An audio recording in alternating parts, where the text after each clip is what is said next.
Cualquier habitante de América Latina podría pensar que se trata de la iglesia más grande del mundo. Sin embargo, no es así. Hablando en términos de población mundial, el cristianismo es la fe más grande, con un 32% de la población mundial.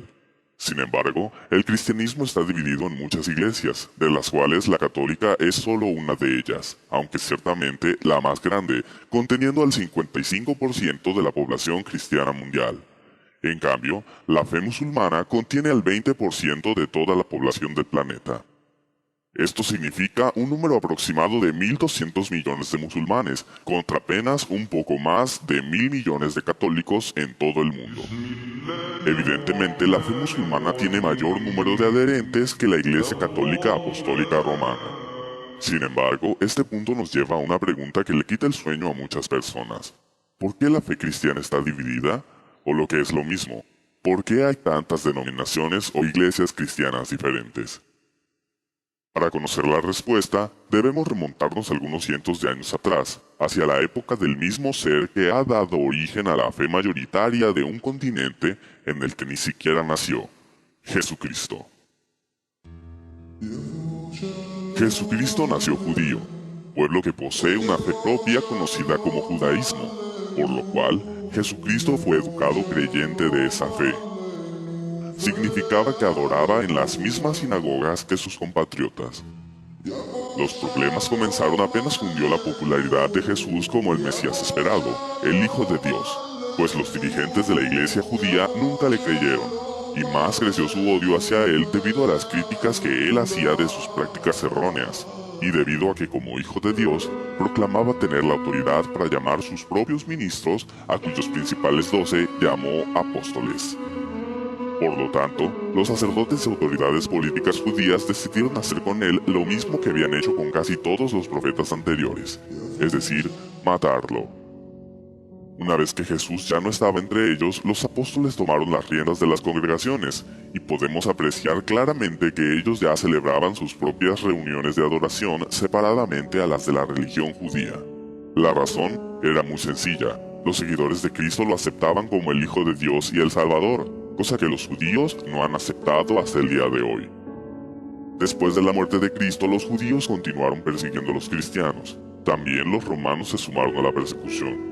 Una vez que los apóstoles y muchos de los creyentes en Cristo fueron muertos, la iglesia cristiana antigua tuvo que ingeniárselas para continuar funcionando. Pero esto conllevó muchos problemas, pues comenzaron serias discusiones referentes a diversos puntos de doctrina, ya que no había voces que los miembros de la congregación reconocieran como autorizadas para dar una respuesta satisfactoria.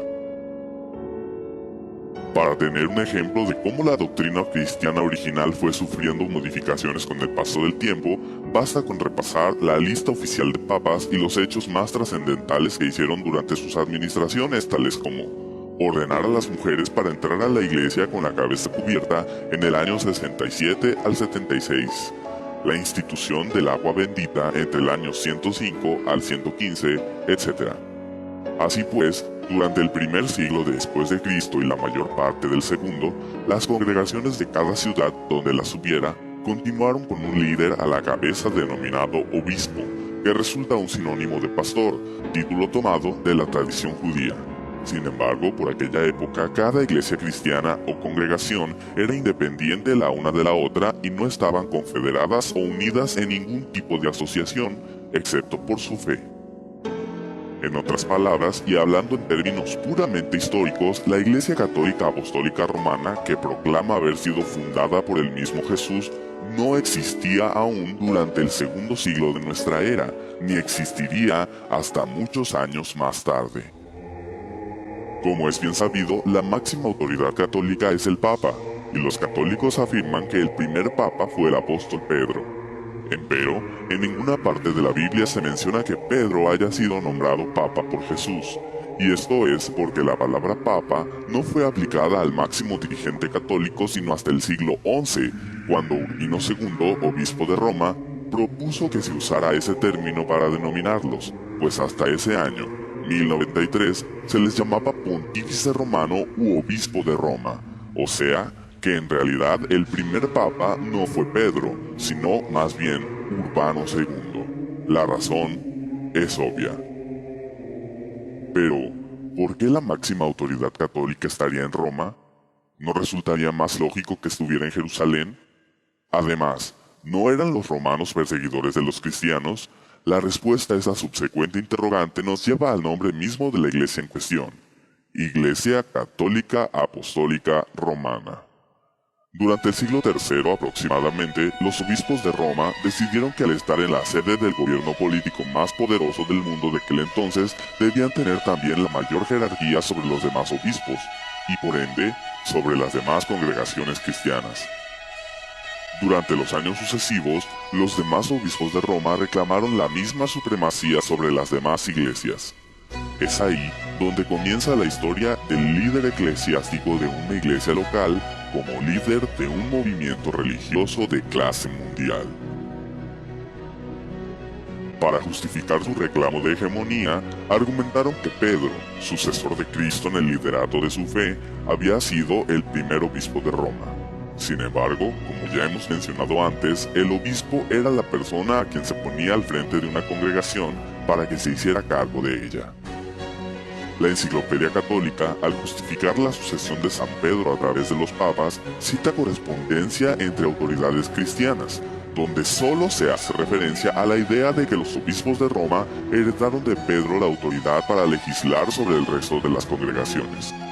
Curiosamente, estas referencias abundan a partir del siglo III en adelante, mientras que hacia atrás suman apenas 2 o 3. Incluso, hace mención de una idea contraria a la que ellos sostenían. El episcopado petrino era, según los opositores, una novedad que venía de los primeros días del siglo III y que había suplantado una tradición más antigua, según la cual Pedro y Pablo habían sido los cofundadores y Lino el primer obispo. La verdad es que Pedro no dejó ningún documento donde haga constar que los obispos de Roma son sus sucesores o cabezas de la iglesia como conjunto.